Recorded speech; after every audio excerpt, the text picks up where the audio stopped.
Hey, welcome back to YT Finance, and this is the channel where I went to business school so you didn't need to, and today we are talking about Sofi Technologies SOFI stock, and we will also briefly talk about Upstart as well as Affirm. For Sofi Technologies stock news updates, we're going to talk about their recent earnings report, which came out prematurely today, and this has very negatively affected and impacted their overall SOFI stock price. So in this video, we're going to be diving into the results of their earnings report to determine if these are good results or bad results, how it's impacting the stock price very negatively, and if Sofi Technologies is still a good company to own, and if the SOFI stock price is still a good buying opportunity as of right now. So for more videos like this, remember to go and smash that like button right now, comment your thoughts down below about Sofi Technologies and your personal price targets for it, subscribe if you are new, and without further ado, let's jump right into today's stories. So if you didn't know, Sofi Technologies is a fintech company, which is a financial technology company. Sofi Technologies offers an all-in-one inclusive app that gives their customers access to any financial tool and or product that they could possibly need on a single platform. Currently, Sofi Technologies is being extremely volatile right now in terms of their stock price because it has fallen around 11% today after they released their earnings report prematurely, which we will talk about later in this video. I also want to talk about Upstart as well as Affirm because these are two other stocks that I have done videos on as well, and right now it's not looking very pretty for them either. Currently, Upstart, which uses artificial intelligence technology to give loans to people who may or may not qualify under the traditional FICO scoring system, and Affirm is a buy now pay later company. Right now, Upstart currently trades for around $33 per share, which is a huge discount because the low end analyst price target for the next 12 months is $70 per share, so investors are thinking they could literally double their money with Upstart holdings. However, the average price target is even better, sitting at $172 for the next 12 months, while the most bullish price prediction for the company is $255. Right now, around 13 analysts currently cover the stock, with 9 of these analysts saying to buy the company, 3 of these analysts say to hold the company, and 1 of these analysts say to sell the company. However, I just wanted to give you a quick update on Upstart because this is another phenomenal growth stock that is trending downward right now. However, the main subject of this video will be revolving around Sofi Technologies and their earnings report, but that's right after we talk about Affirm. So Affirm, like we said earlier, is a buy now pay later company which is currently trading at $18 per share, which again is a phenomenal discount from their low end 1-year price target by analysts, which is $28. The average price consensus among professionals is $60, and the high end bullish price target for the company is $85. So these are phenomenal price predictions, and this just goes to show you that it's not just SoFi stock that is falling and plummeting right now. Literally a plethora of stocks, fintech stocks, finance stocks, banking stocks, and basically technology stocks as a whole, paired with other growth stocks, are falling very dramatically right now due to macroeconomic factors. For Affirm, currently 15 analysts have opinions and price targets for the company, while 9 of these analysts say that the company is a great investing opportunity right now. 5 of these analysts say to hold, and 1 says to sell. However, when we look over at Sofi Technologies, which is currently trading at $5.30, the company literally on the low end is supposed to be worth $10 per share, and because the current stock price is trading below their low end analyst price prediction of $10, we could see that this could be a phenomenal growth company to hold if you are willing to hold for the long term, or at least until 2024, which is when the company is supposed to become profitable. Also, their average price consensus among professionals is $14 per share, and their high-end price prediction is $22. This comes from 13 leading industry analysts, where 7 of these analysts say to buy the company, 6 of them say to hold, and none of these analysts actually say to sell the stock. Sofi Technologies has experienced phenomenal growth over the last couple of months because their personal finance app is so innovative. They are actually making many legacy banks sweat right now because of how efficiently Sofi is actually growing. They also use their app to do things such as investing, savings, credit cards, debit cards, and refinancing student debt, which we have talked about in previous videos. However, recently the SOFI stock price has fallen very dramatically, not only because of their earnings report, but also because of vast macroeconomic factors, and I'm here to say that their earning report was actually pretty solid overall, so we're about to jump into those statistics right now. For their quarter 1 results, they were supposed to bring in around $284 million, and for their EPS or earnings per share for quarter 1, they were anticipated to receive a loss of 13 cents per share. So ideally, we would want their revenues to come in over $284 million, and their EPS to come in less less or even equal to a loss of 13 cents per share. So now let's dissect and jump into what they actually brought in. So right here on screen, this is going to be a summary of all of the main information that we are about to go over. So if you want to pause the video right now, look over this for yourself, feel free to do so. However, I'm going to move on and go in depth with what all of these actually mean. So we're going to start off mainly with their revenues, but before we do that, I think the CEO of Sofi Technologies actually has done a phenomenal job, and he said this to shareholders during the earnings call, and he says, and I quote, "We delivered another quarter of great results, with record adjusted net revenue up 49% year over year, a 7th consecutive quarter of positive adjusted EBITDA, which is earnings before interest, tax, depreciation, and amortization, and continued robust growth in members, products, and cross-buy. These strong results, which we achieved despite volatile markets and the changing political, fiscal, and economic landscape, demonstrate how our strategy of building a full suite of differentiated products and services has created a uniquely diversified business that can not only endure but outperform across market cycles." And he is 100% correct by saying this. And I've said multiple times in past videos that this company is extremely resilient. Despite the current stock market being very bearish and negative, the company is still being very prosperous, even if their stock price does not reflect how the company is actually growing. He goes on to say, "Because of the depth and breadth of our offerings, we were able to make swift and critical adjustments in priorities and spend as conditions evolved quickly, to capitalize on growth opportunities and exceed our performance targets. Strength across all three of our business segments, which are their lending, technology platform, and financial services platform, drove our record first quarter adjusted net revenue of $322 million and adjusted EBITDA of around $9 million. So clearly, bringing in net revenues of around $322 million on an adjusted basis, or a total net revenue of $330 million, as you can see down here, both of them beat $284 million, which is what they were supposed to bring in. So clearly, they absolutely destroyed that revenue target, which is fantastic news. So on a revenue basis, they did absolutely phenomenal and crushed expectations from analysts. I also want to mention that they added more than 408,000 members recently in the quarter, which would equate to around their third highest member growth for this particular quarter. They ended with nearly 3.9 million total members, which would be an increase of around 70% year over year. So like I said earlier, this company is rapidly expanding.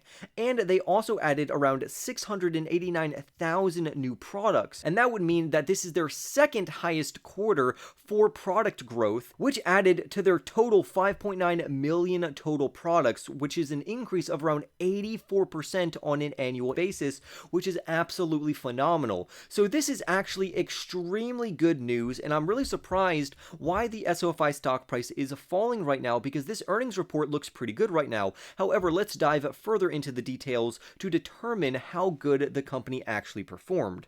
SoFi recorded a GAAP net loss, or a generally accepted accounting principles net loss, of $110.4 million for the first quarter of 2022, which is a huge improvement from the prior year period, which had a net loss of $177.6 million. So clearly they are improving on their net loss on a GAAP basis, because they are decreasing their net losses, which is always a good sign for the company. I also want to dive in to particularly their three segments, which would be their financial services segment, their loaning segment, and their technology platform segment. And instead of paraphrasing this, you should just hear it straight from this article. It says, in the financial services segment, total products increased by 111% year over year to 4.7 million from 2.2 million. SoFi Money products, inclusive of SoFi Money cash management accounts and SoFi checking and savings accounts, which nearly doubled year over year, were once again the largest driver of new additions, followed by SoFi Invest and Relay products. products, which more than doubled during the period. So again, they are rapidly not only increasing the amount of accounts and members and products, but they are rapidly increasing their overall revenues that they are generating from this particular financial services segment because the company is growing so rapidly. This leads us into their lending products segment, and according to this article, their lending products rose 20% year over year, up from the fourth quarter's 18% annual growth, which again is phenomenal news. And this represented the fourth straight quarter of accelerating year over year growth, driven primarily by continued record demand for personal loans. If you didn't know, Sofi Technologies makes the bulk of their overall revenues from things such as student loan refinancing, personal loans, and their lending business in general. And this is going to lead us into talking about their last segment, which is going to be their technology platform, which according to this article says their technology platform enabled accounts increased by 58% year over year to 109.7 million, due to both diverse new client additions and growth among existing clients. So not only is Sofi Technologies attracting new clientele and customers, they are also growing and expanding their existing relationships with clients that are already using their technology platform, which is again phenomenal news.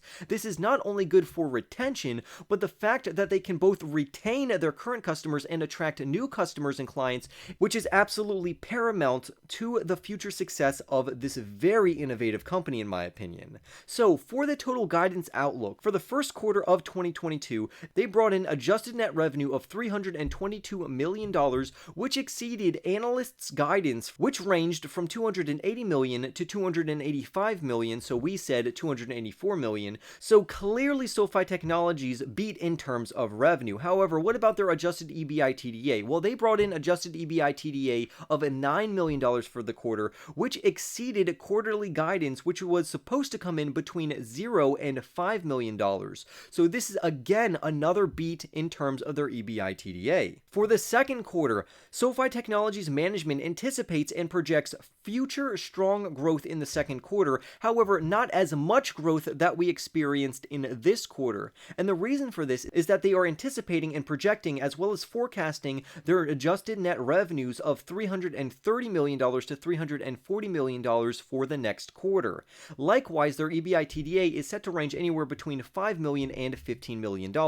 So their second quarter results are going to be very similar to their first quarter results. However, this does not mean that Sofi Technologies is no longer growing. It just means that we experienced so much growth in the first quarter that it actually exceeded expectations. Lastly, management now has a new projection and forecast for their full year 2020 adjusted net revenues, which are going to come in at around $1.505 billion, which is an increase from the previous $1.47 billion estimate, which is again very good news. We want to see these numbers continue to increase because this could reflect very positively back on the Sofi stock price. Likewise, their adjusted earnings before interest, tax, depreciation, and amortization is going to range between $100 million to $105 million.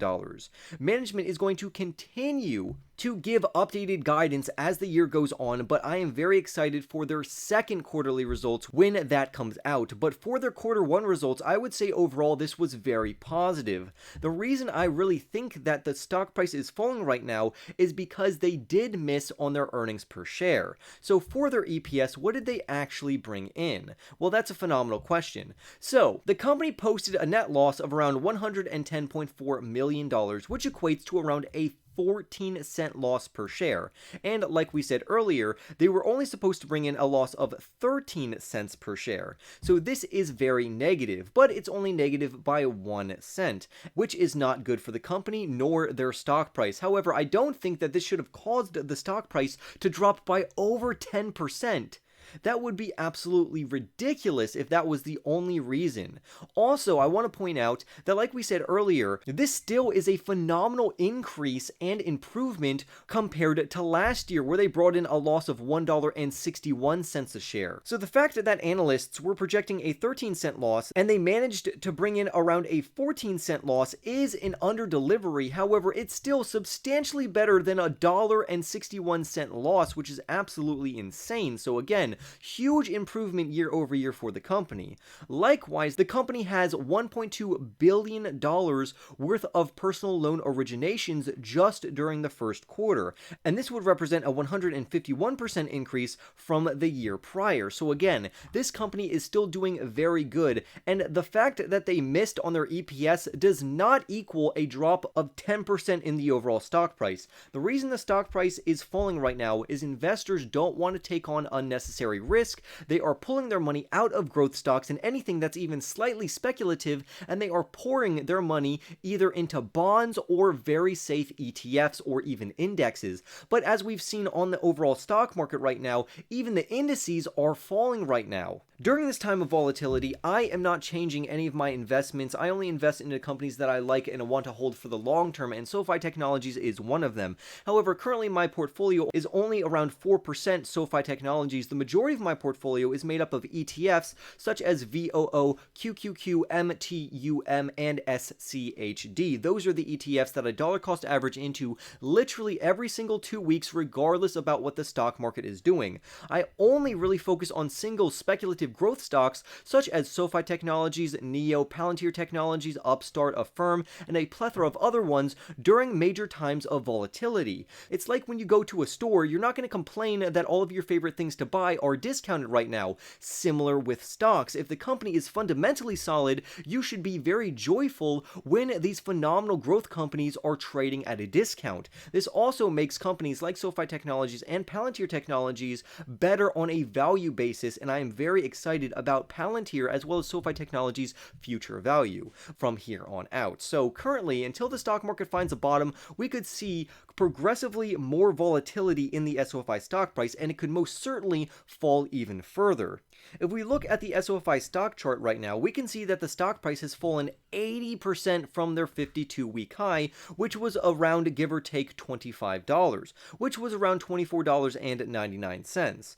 And the reason for this is that investors are not embracing a risk-on approach. For the investors that were willing to buy Sofi Technologies at $24.95, they should most certainly be willing to buy the company at around $5.30 per share. It is extremely discounted right now, and it's definitely trading close to around its fair value price. However, because Sofi Technologies is a growth stock, we don't base the value of Sofi Technologies based off of its current revenues or EBITDA. We actually base the current stock price on their discounted free cash flow or their projected revenue in the future. And because Sofi Technologies is growing at over a 40% CAGR for their revenues, which is phenomenal. Again, I've talked about this many times in past videos, that if you're going to find a company that is going to grow for around a decade or even over 5 years at a CAGR or compounding annual growth rate of over 30% regarding their revenues, this company is rapidly growing and expanding.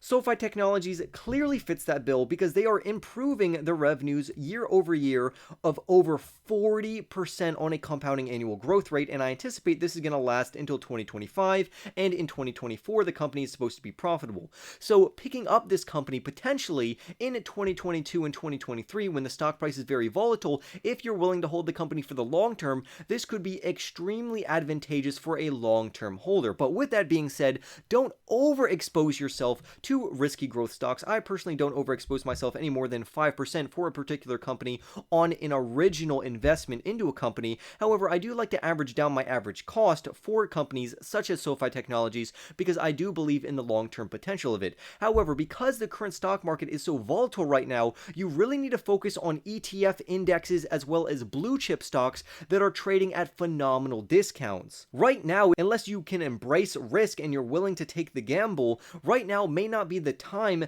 to invest into very aggressive growth stocks because the current stock market environment is extremely unpredictable as always. So with that being said, always make sure to stay safe, be smart, do your own research. None of this is financial advice. And for more videos like this one, remember to go and smash that like button right now, subscribe if you are new, comment your thoughts down below. And with that being said, I will see you in the next YT video.